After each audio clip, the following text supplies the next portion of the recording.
আসসালামু আলাইকুম দর্শক, সবাই কেমন আছেন? রমজান মাস চলে এলো। আমরা সবাই রোজা করছি, কিন্তু রোজার মধ্যে আমরা জেনে এবং অজান্তে অনেক ছোটোখাটো ভুলগুনা করি, যেগুলো রোজার মধ্যে প্রচণ্ড রোজা ক্ষতি করে। রোজা কারো ভেঙে যায়, কারো রোজা হালকা হয়ে যায়। এই রোজার মধ্যে কিছু নিয়ম কারণ আছে, সেগুলো জানা অবশ্যই দরকার আমাদের। চলুন জেনে আসি 27টা প্রশ্ন উত্তরের মধ্যে আমরা কোনটা সঠিক করি বা কোনটা ভুল করি। একটা ভিডিওর মাধ্যমে আমরা দেখি জানি, জেনে পরে কথা বলা হচ্ছে। ভিডিওটা পুরো দেখবেন। আর একটা রিকোয়েস্ট দর্শক, আমরা যারা নামাজ পড়িনি তারা অবশ্যই নামাজ পড়বো। আর একটা রিকোয়েস্ট, চ্যানেলে অবশ্যই আমরা ভিডিও দেখি, কিন্তু ভিডিও দেখার পর আমরা সাবস্ক্রাইব করি না, কোনো ভিডিওটা শেয়ার করি না। প্লিজ আপনাকে একটা রিকোয়েস্ট করছি আমি, যে ভিডিওটা যদি ভালো লাগে অবশ্যই আপনার বন্ধুরাকে শেখার জন্যে বা কিছু জানার জন্য ভিডিওটা শেয়ার করবেন। আর এরকম শিক্ষামূলক গুরুত্বপূর্ণ ভিডিও পাওয়ার জন্য অবশ্যই আমার চ্যানেলটা সাবস্ক্রাইব করুন। সাবস্ক্রাইব করলে আপনি অনেক কিছু নতুন কিছু জানতে পারবেন এবং শিখতে পারবেন। চলুন বেশি কথা না বলে ভিডিওটা পুরোটা দেখে আসি। নাম্বার 1, শাবানের শেষ দিবসে সন্ধ্যায় পশ্চিম আকাশে রমজানের চাঁদ তালাশ করা, রমজানকে কেন্দ্র করে এটি একটি আমল। এবং সেই সাথে চাঁদ যদি দেখতে পাই তাহলে চাঁদ দেখার দোয়া পড়া, আল্লাহুম্মা আহিল্লাহু আলাইনা বিল ইয়ুমনি ওয়াল ঈমান ওয়াস সালামাতি ওয়াল ইসলাম রব্বি ওয়া রাব্বুকাল্লাহ। যদি কেউ চাঁদ দেখতে নাও পান, চেষ্টা করার কারণে তিনিও সওয়াব পাবেন ইনশাআল্লাহ। তাহলে প্রথম আমল হলো চাঁদ দেখা, চাঁদ দেখতে পেলে দোয়া পড়া। দ্বিতীয় আমল হলো রমাদান মাসে দিনের বেলা সিয়াম পালন করা। প্রত্যেক প্রাপ্তবয়স্ক নারী এবং পুরুষ মুসলমান তাদের সুস্থ হলে, অবশ্যই সুস্থ থাকলে তাদেরকে রোজা রাখতে হবে, এটা ফরজ। 3 নম্বর আমল হলো রমজান মাসের রাতের বেলায় তারাবির সালাত আদায় করা উত্তম রূপে সুন্দরভাবে। 4 নম্বর আমল হলো সাহারি খাওয়া, একটু কিছু হলেও রোজার নিয়ত ভোর রাতের খাবার খাওয়া, এর মধ্যে বরকত আছে খাবারের মধ্যে।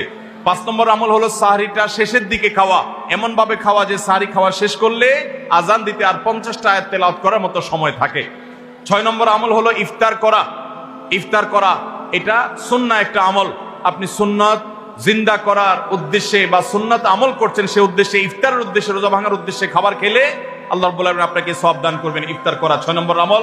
7 নম্বর হলো ইফতারটা একটু তাড়াতাড়ি করা, অর্থাৎ সূর্য ডুবে গেছে, নিশ্চিত হয়ে গেছেন, আর দেরি না করে অবিলম্বে ইফতার করে ফেলা। 8 নম্বর আমল হলো ইফতারের দোয়া করা। ইফতারের শুরুতে বিসমিল্লাহ বলবেন, ইফতার করা শেষ বা ইফতার কিছু দূর করে ফেলেছেন, এরপর দোয়া পড়বেন যে যাহাবাজ জামা ওয়াবতাল্লাতিল উরুক ওয়া সাবাতাল আজরু ইনশাআল্লাহ। এবং 9 নম্বর আমল হলো ইফতারিতে খেজুর খাবেন এবং সাহরিতেও খেজুর খাবেন।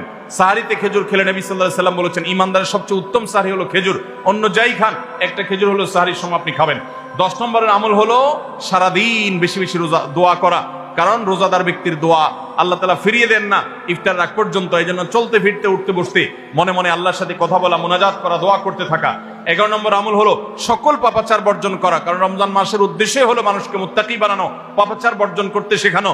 আমরা পান এবং আহার বর্জন করি, যৌনতা বর্জন করি, এর মাধ্যমে আমরা বর্জন করার প্রশিক্ষণ নেই। এই জন্য হারাম কাজ পরিহার করা রমজান জুড়ে, এটা হলো 11 নম্বর আমল।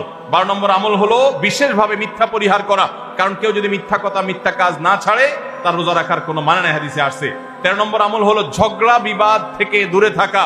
নবী সাল্লাল্লাহু আলাইহি সাল্লাম বলেছেন, রোজা অবস্থায় কেউ ঝগড়া করলে সে বলবে আমি রোজাদার, আমি জবাব দিতে পারবো না।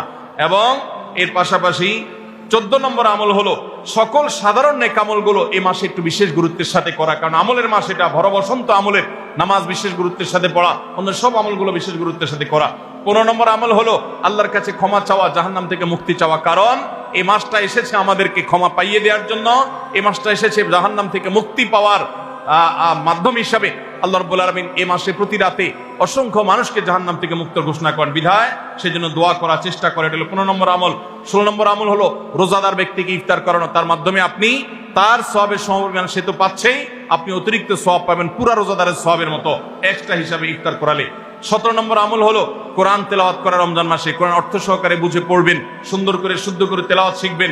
18 নম্বর আমল হলো কোরআন তেলাওয়াত নিজে করার পাশাপাশি অন্যকে শোনানো, অন্য পড়বে সেটা আবার শোনা, এটা বিশেষ আমল নবী সাল্লাল্লাহু আলাইহি সাল্লাম করতেন রমজান মাসে জিবরিলের সাথে। 19 নম্বর আমল হলো সাদাকা করা, দান করা, মানুষকে গরিব দুঃখীকে, যাকাতের বাইরেও সাধারণ দান করা বেশি পরিমাণে রমজান মাসে, এটা আমল।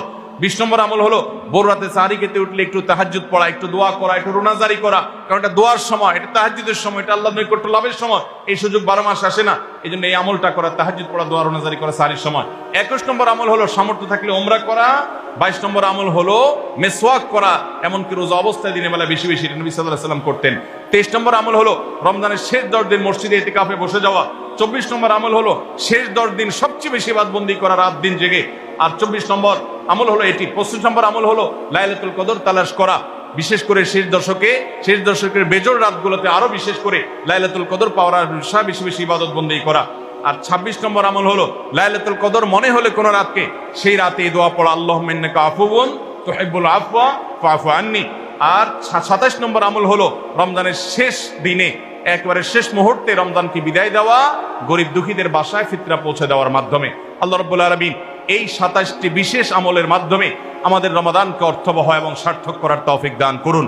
এই রমাদান যেন আমাদের জীবনের শ্রেষ্ঠ রমাদান হয়, এই রমজান যেন আমাদের জীবনে অর্জনের রমজান হয়, এই রমজান যেন আমাদের জীবনে ক্ষমা লাভের রমজান হয়, জাহান্নাম থেকে মুক্তির রমাদান হয়, আমাদের কল্যাণের রমাদান হয়। আল্লাহ তাআলা সেভাবে রমজানের প্রতিটা মুহূর্ত, প্রতিটা দিনকে কাটাবার তৌফিক আমাদের সবাইকে দান করুন। জাযাকুমুল্লাহু খায়রা ওয়া আখিরু দাওয়ানা আনিল হামদুলিল্লাহ। আলহামদুলিল্লাহ, শুকর আলহামদুলিল্লাহ। দর্শক, ভিডিওটা দেখলেন, সত্যি কথা বলবেন যে আপনাদের এই 27টা প্রশ্ন উত্তরের মধ্যে আপনারা কটা জানেন আর কটা জিনিসে আমল করেছেন, এটা আপনার কমেন্টে লিখে জানান যে 27টা প্রশ্ন উত্তরের মধ্যে আপনারা কটা জানেন। অবশ্যই আপনাদের কমেন্টের উত্তরে আমি খুশি হব। ভালো থাকবেন, সবাই নিজে খেয়াল রাখবেন। আর যে 27টা প্রশ্ন উত্তর হলো, 27টা প্রশ্ন শুনলেন আপনারা, সেগুলোর উপর আমল করব আমরা বেশি বেশি করি। আল্লাহ আমাকে আমল করার তৌফিক দান করুক। আল্লাহু আমিন।